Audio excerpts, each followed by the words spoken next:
Hello, friends. Welcome to our book study project, or should I say rather book reciting project, listening project of the book What is Zen? Plain Talk of a Beginner's Mind. This is our sixth meeting with the introductions. And the title of this chapter is History. So I hope you will enjoy it, and the number of pages to be read suggests that we will make it fine until perhaps 4:45 or 4:50 around, I think. We will sit 20 minutes, and if you find you could do other important stuff in the same time, then you're invited, of course, to return at 4:20.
So thank you by those who are sitting, or I don't know how long you are sitting with me, but it's nice and it's fun to see the names.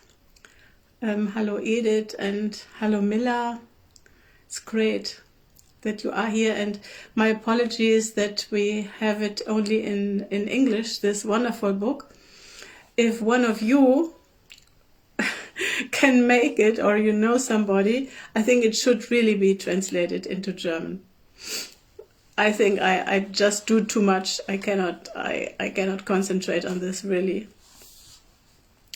So then let's change our position and settle in a kind of a new way for the, let's say, 20 or 25 minutes of the reciting of the chapter 5, which is called History. And it's never kind of wasted to hear it again, perhaps, the history of Zen Buddhism, to really have it present.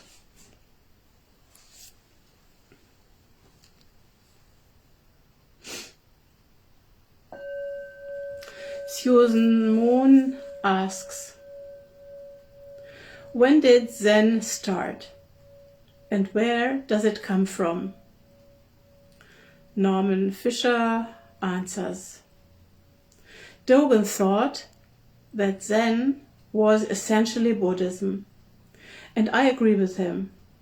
Historically, Buddhism started with Buddha, the awakened one, Siddhartha Gautama, in northern India in the 6th century before the Common Era. Over a lifetime of teaching, Buddha developed his initial insight.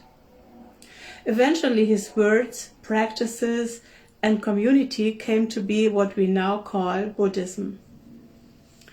Buddhism was a radical reformation of the traditional Indian spiritual point of view. Eventually, it died out in India, but not before it was exported to virtually all the surrounding Asian cultures. In China, Buddhism was introduced in the 1st century of the Common Era. Chinese culture was already quite developed by then, and there was ambivalence about this strange, foreign religion. Throughout the next 2,000 years, until today, Buddhism in China was alternately embraced and rejected as alien. By the 6th century, it had been thoroughly Sinicized. The most characteristically Chinese form of Buddhism, which eventually became the only form, including all the others, was Chan, which found its way to Vietnam, Korea, and Japan, where it was called, respectively, Tien, Zeon, and Zen. Of course, Chan changed considerably as it developed, and the tradition has had unique courses of development in other Asian cultures, though all the various forms of Chan are easily recognized as the same tradition. All the forms of Chan are now practiced in the West. Though initially introduced at the end of the 19th century, interest and practice didn't begin to accelerate until the mid-20th century. In brackets, note that, as I've mentioned already, to make matters simple, I'm using the word Zen to cover the tradition in all its forms and locations, partly because I practice Zen that sources from Japan, and partly because the word Zen has become common usage in English, as the other names for the tradition have not. Susan. Is Zen separate from the rest of Buddhism? Can you be a Zen practitioner without being a Buddhist?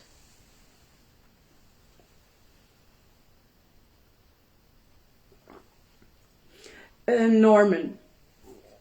Zen people might differ on this question.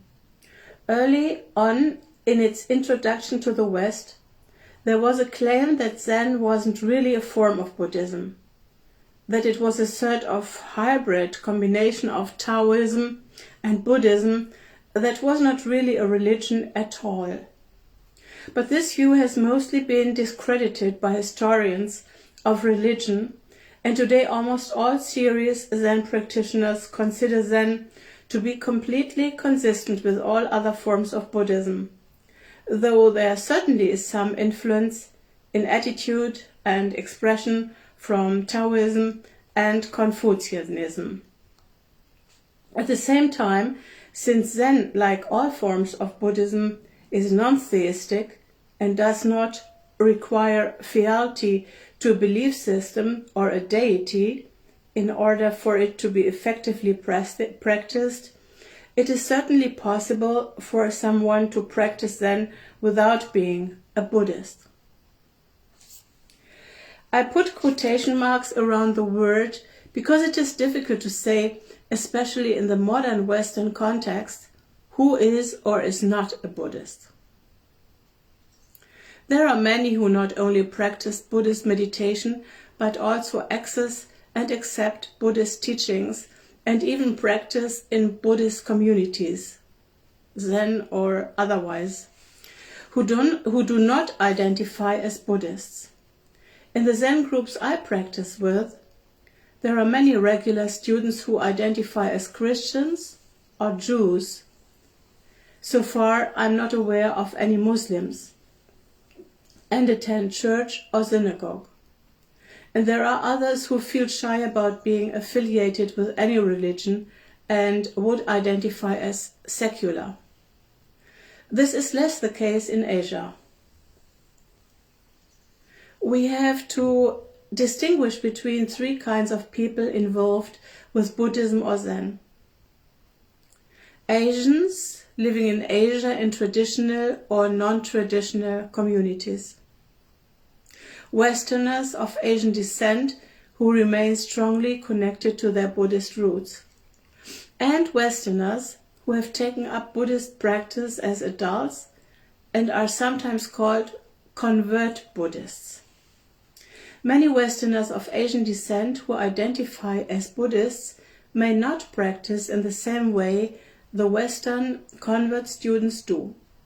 They may not meditate or go on retreats, but may participate in traditional activities in their family and their Buddhist temples. Or they may have a cultural identification with Buddhism without practicing, just as many Westerners may identify as Christian or Jewish, even though they don't go to church or synagogue. Susan, what's the difference between Soto and Rinzai Zen? Norman, in China, Vietnam and Korea, Zen had several different lineage families that are often referred to as schools. In Japan, these eventually reduced to the two dominant lineage families, Rinzai and Soto. There was a time in Japanese history when these two groups had a strong rivalry and found it compelling to distinguish themselves from one another. Rinzai Zen was a Zen of the samurai and cultured classes. It emphasized the production of Satori experience through contemplation of Zen koans. Rinzai Zen considered itself to be dynamic, creative, active. Soto Zen, which was historically the Zen of farmers and village people, emphasized faith and careful, simple, everyday practice. This distinction between the schools was carried over to the Western Zen groups that came from Japan. In Western Buddhism these days, however, there doesn't seem to be as much contrast or rivalry between the two schools as there once was. There are Soto groups that practice koan introspection and Rinzai groups that do not. There are also Soto lineages like ours that continue to practice in a simple, ordinary, everyday way, without much emphasis on Satori experiences. Since koans are the main literature of Zen, all Zen schools pay attention to them. The difference is whether or not there is a systematic curriculum and introspective methodology. Classically, Rinzai Zen has such a methodology and Soto does not, but as I say, this is mixed in the West. Soto usually has a strong focus on the study of Dogen, whose intense and unique religious texts are based on the Zen koan literature. Since one of Dogen's main points is the non-duality of enlightenment, practice and everyday life, daily tasks like kitchen work and other forms of everyday labor tend to be emphasized in Soto Zen. Our practice is to chop wood, carry water.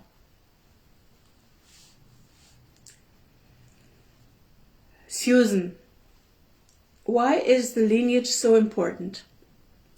Why do Zen practitioners chant a list of men's names down through the ages, men who supposedly pass the teachings along from one to the next, even though it's not historically accurate?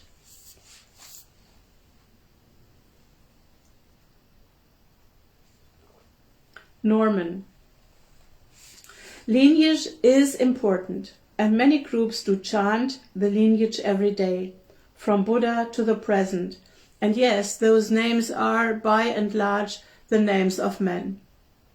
There are scholars who point out that a strong emphasis on lineage came into Buddhism in China, where the idea of family lineage and honoring ancestors is a bedrock cultural form. This is true, but there are also religious reasons for Zen's emphasis on lineage. Zen emphasizes face-to-face interaction. For Zen, Buddhism only comes alive when it's expressed on the occasion, in particularity between us. In other words, Buddhism must be transmitted in order to be Buddhism.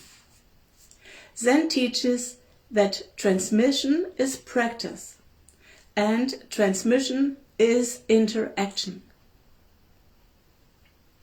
So lineage is central because transmission is central. Lineage is like family. Every lineage has its own flavor, its own family style. As with any family, there is an emotional element in it, an affection, a warmth. Lineage also implies respect for the past and gratitude to people of the past who have handed the teaching down. All these ideas and emotions are important to Zen's style of practice. Since Buddhism, like other world religions, has been embedded in patriarchal social systems, the lineages have been, until now, patriarchal. But in the last decade or two, we have been correcting this. We have begun chanting alongside the traditional lineage, in brackets, which, as you imply, is only more or less historical, a list of woman ancestors from the past and present. In our lineage and many others, this effort to address the unfairness of the past is paramount. In contemporary Western then, the dominance of males is no longer the default mode. Women can become priests and teachers as easily as men. And today in the West, there are probably as many or more women Zen teachers, leaders, and abbots as men. As I write this, the San Francisco Zen Center, the largest institution, a Zen institution in the United States, has 3 abbots. 2 of them are women. Susan Moon asks, this emphasis on the lineage reminds me of the Daughters of the American Revolution or the American Kennel Club. Such lineage documents may be interesting to some, but how do they encourage the faith that each of us has Buddha nature? Norman Fischer. Your examples are pretty funny, although I guess it would be impressive to be an actual lineal descendant of the earliest American immigrants, or if you are a dog, to be able to show some other dog's papers that certify your pedigree. But your question implies there is something objectionable and snooty about lineage, something inherently elitist and undemocratic. Possibly so, but the point of lineage in Zen has nothing to do with how important or impressive your ancestors were. At least ideally it doesn't. It's about your family connection to a group of people who are directly related to the Buddha. In Zen, when you receive lay or priest ordination, you receive a Buddhist name and a lineage document. On the document are all the Buddhist names. In my generation, there are 92 names, including mine, of every teacher in the lineage from Buddha to the present, ending with yours. In the ordination ceremony, you also vow to follow the 16 Bodhisattva precepts, which are considered the heart of the practice, detailed below on pages 68 to 69. We are not yet there. And you put on for the first time a Buddhist robe ritually and painstakingly sewn by you. Most people find the ordination ritually powerfully meaningful. It feels like a rebirth of the spirit, a permanent transformation. Receiving the lineage document is an important part of that identity shift. These days we have started to give, along with the traditional lineage document, a Dharma heritage document that includes the name of the women ancestors I mentioned above. The two documents together constitute for us a complete lineage. Susan asks, who brought Zen to the West?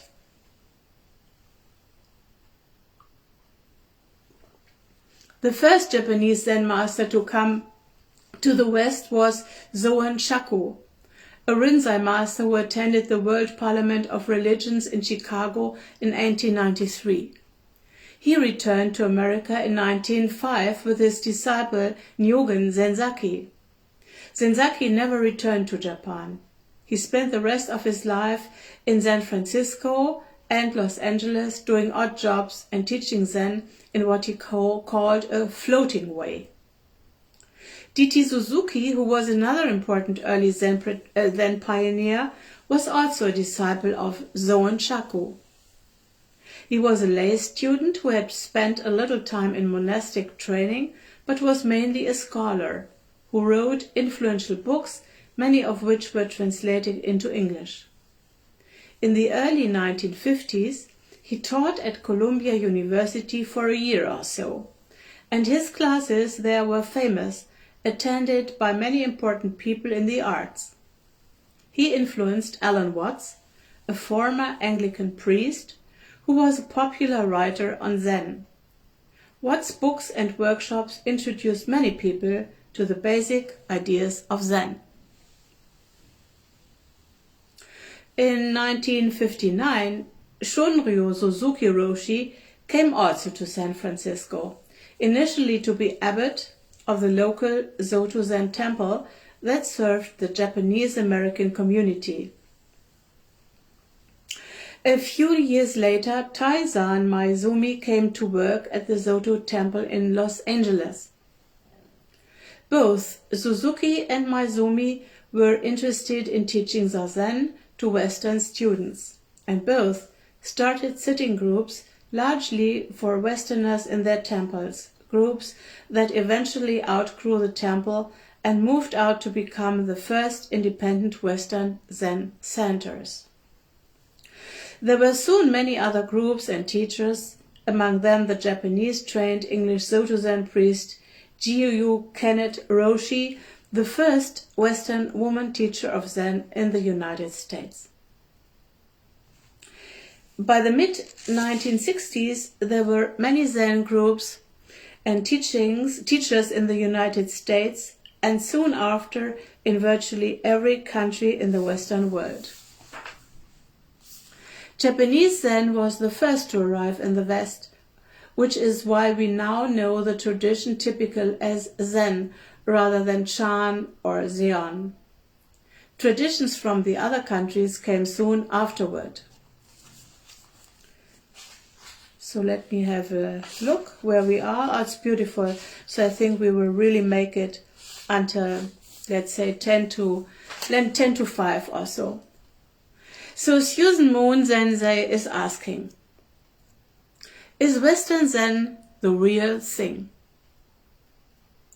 If real means conforming closely to Japanese or Asian standards, then no, Western Zen isn't real. Much of what we do is, by comparison with Asian Zen traditions, rather ad hoc. It takes quite a lot of money to establish an official monastery with all the proper buildings arranged in the proper ways, and then you need a cadre of monastics who know how to run it. The Asian teachers who came to establish Zen here were in some sense renegades and visionaries in their own cultures. Otherwise, why would they have made such a difficult cultural leap? They could have stayed at home where practice was well established. But they were seeking something more vital than the formal Asian styles they'd been brought up in, which had become overly encrusted with tradition and conventionality. They had enormous confidence in Zen and wanted to return it to its vitality. They hoped that the United States would be a place to do that. Many of them said as much. Certainly for these early Zen pioneers, the practice they established here was real. Let's imagine two Japanese Zen monks answering your question. The first one is an old guy, maybe a person of high position to the Japanese Zen hierarchy. To him our Zen is admirable for its enthusiasm, but not yet entirely real. To be real, it has to conform in many key details to the traditional Japanese way of doing things. In Japan, Zen isn't a lively, cutting-edge cultural intervention. It's the ancient Japanese way. Things we do here, for instance, men and women practicing together, are absolutely impossible.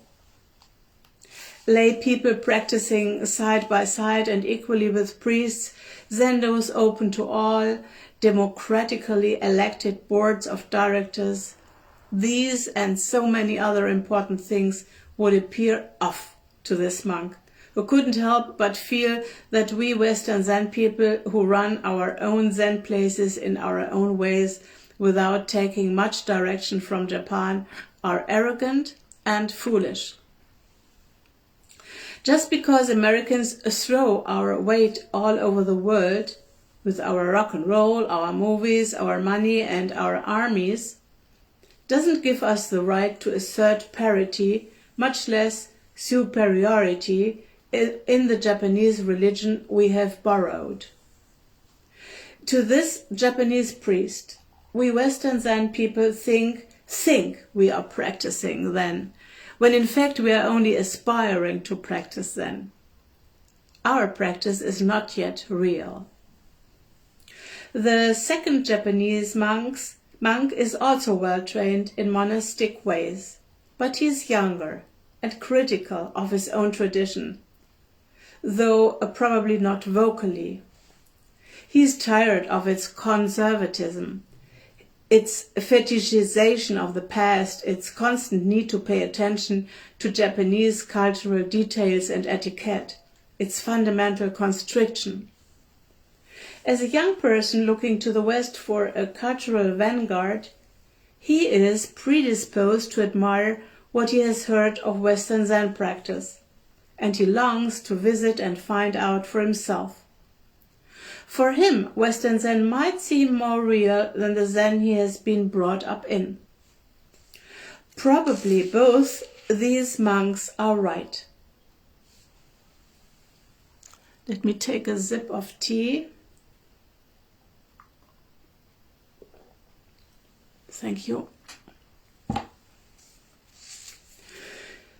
Susan Moon asks, neuroscientists are now discovering that meditation has measurable beneficial effects on people's brain functioning. Meditation programs to improve health, like mindfulness-based stress reduction, are being widely taught in medical and business settings. Such programs can lower blood pressure and help people deal with chronic pain and illness. These meditation techniques are based on Buddhist teachings, but they are completely secular. Is it okay to get rid of the spiritual side of Buddhism in order to create a self-improvement program? Is it okay to throw out the monk with the bathwater? What do you think about this? And Norman Fischer answers, I'm a great believer in these programs.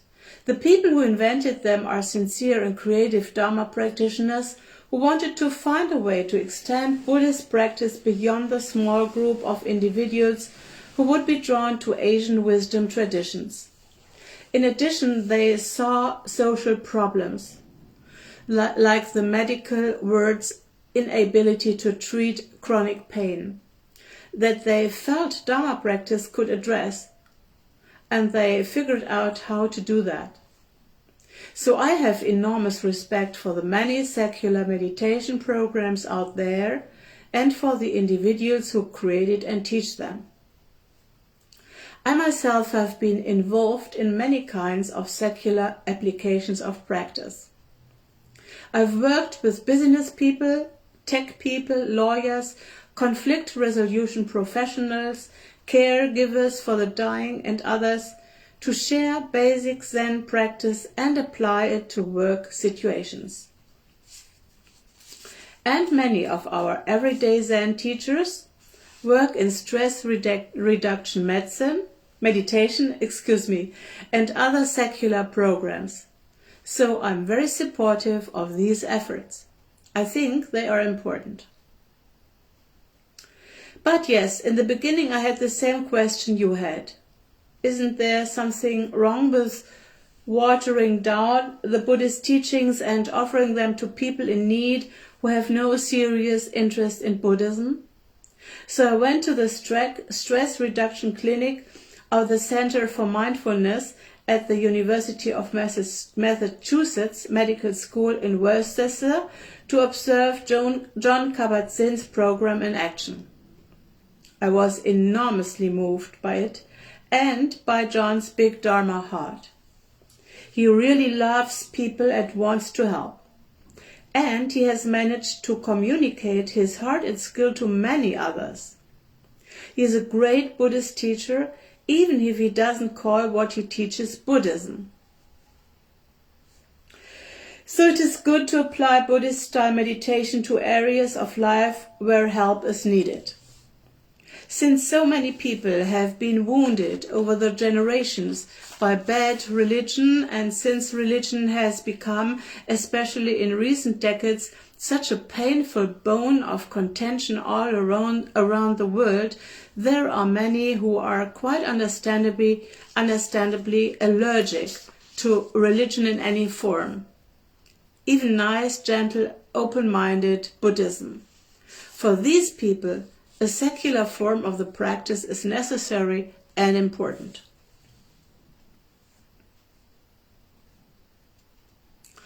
Susan, in that case, if secular forms of practice works so well, why bother with the religious part? The ritual, tradition, and so on. Isn't all that just extra? And Norman answers, no, it is not extra. There is an important dimension to the practice that can't be appreciated without ritual and all the other usual religious trappings. As we have said, religious ritual isn't just empty form, cultural baggage. It moves and transforms us. Ritual is practice. A religious funeral or wedding, as we know, makes a difference. Daily chanting and dedication of merit to the sick, dying, or recently deceased influences the heart. Ordination ceremonies and other observances provide a sense of historical continuity and appreciation of the past that is part of what makes us human. And the opportunity in ritual to express and deepen our commitment to the practice is powerful. Altars, iconography, music, chanting, studying spiritual texts, all of this is powerful stuff that forms a context of meaning and an imaginative aura that enhances and deepens basic meditation practice. Included in all this is the larger context in which all religion exists, a context that includes the depth of meaning and sense of human purpose that we all need, especially in times of grief, despair, and crisis. Religion engages the large questions. Who are we? Why are we born? Why do we die? What is death? What is a good life?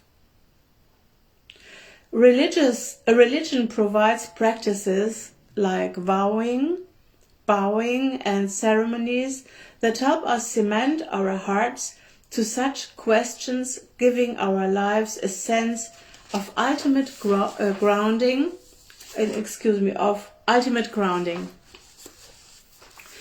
Religion cannot actually give us answers to such questions. Rather, it gives us ways to grapple with them together in communities that include not only living friends, but practitioners from the past, whose words and deeds still inspire us.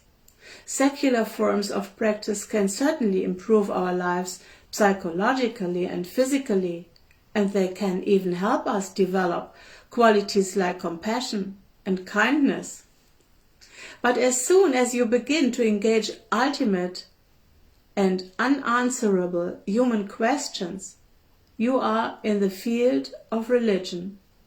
Science and secular ideologies, by definition, don't deal with any of this, nor should they. So religion per se is certainly worthwhile. It adds a world of meaning, practice, and imagination not included in mindfulness programs. I'm not saying that you need it or that without it you will be missing something essential. Nor is it a question of deep or shallow, authentic or less authentic. Practicing Buddhism as a religion is simply different from practicing secular or scientifically based mindfulness. And every difference has advantages and disadvantages. The important thing is to find a way to share the human treasure of Buddhism as generously, as thoroughly, and as widely as we can. And secular mindfulness practice can certainly widen the circle of those for whom Buddhism can make sense and be useful. Now follows the last chapter.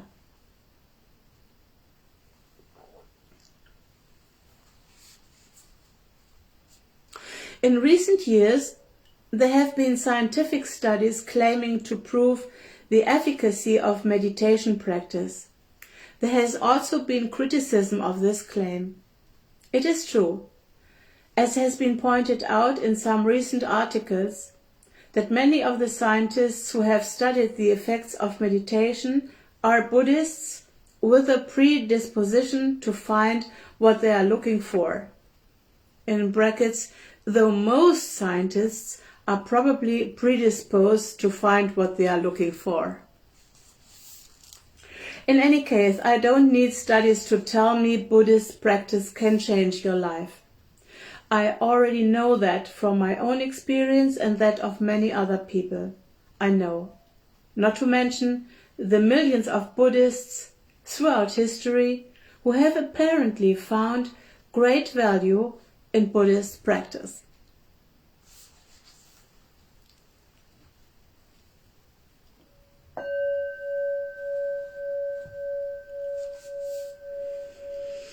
So, and I bow to Norman Fischer and Susan Moon, and I bow to you. I see some names that are familiar for me by now. Nico Freudsheim, hello, and Maria Tekin, also wonderful, and the others I only know from my as Facebook friends. Wonderful that you are here, that we share this. I'm a bit sad that we cannot share vocally, so to speak. Perhaps next time, or perhaps when the book is done, we will do that. Perhaps I find a kind of a format or kind of an invitation, a new inspiration. I have not yet found to do this. And I may show you this if you want to buy it, to have it. What is Zen? Plain Talk for a Beginner's Mind. Norman Fischer, Susan Moon. You have heard their names several times. And next Saturday you will hear the chapter 6, Beliefs and Ethics. And after that I will mention the chapters to be following: teachings, teachers, stages of practice, over the long haul, Sangha, everyday life and everyday relationships, Zen and art, and the last one and 14th one, saving all sentient beings.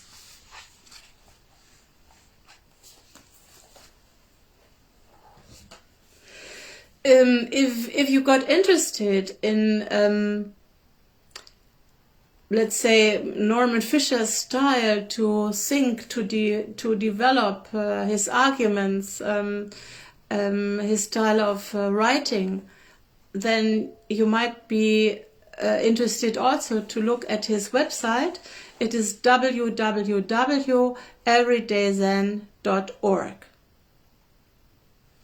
You will find among his really lots of podcasts, wonderful podcast, you will find here and now also a talk done by his friend and his student Susan Moon Sensei. And I'm sorry that I cannot tell more about Susan Moon. She was an editor and she is a writer and has written several books about aging, and a funny title about tofu roshi or something like that. I'm sorry that I did not get into it yet. I want to kind of read her books as well. And you also might, if you come from Bonn, as Nico and Edith, who was here, you can also sit with us every morning from 7 to 7:30 or to 7 until 8. You can drop out or drop in. And on Saturdays and Sundays, half an hour later. So tomorrow, if you want, you send me your Skype address, and because we will meet on Skype, and we will sit from 7:30 to 8 or 8:30. So this we decide sometimes spontaneously, so to speak. And tomorrow evening, almost every Sunday evening at 7:30 p.m., we will sit for a while, and then we will share about the pain that is between us and other, or the pain between me and me, so to speak. So how we feel alienated sometimes, and how we could perhaps improve our communication towards ourselves and other with the means of mindfulness practice, with the means of metta practice. I will explain it tomorrow, and nonviolent communication. And our intuitive and life experience also plays a role. So it's quite experimental, and you are very welcome. I think people like more or less my style, or helped develop our style of, on the one hand, really honoring tradition, and on the other hand, in those Dharma workshops, be quite inventive and experimental. So I'm wishing you a good weekend, nice weekend, and much inspiration, and enjoy the spring of Rhineland, which comes sometimes really very, very sudden. Although it is, I think, the whole Germany will enjoy it. My mother told me this morning. And let's again listen to the bell, which I like very much, can ground us again.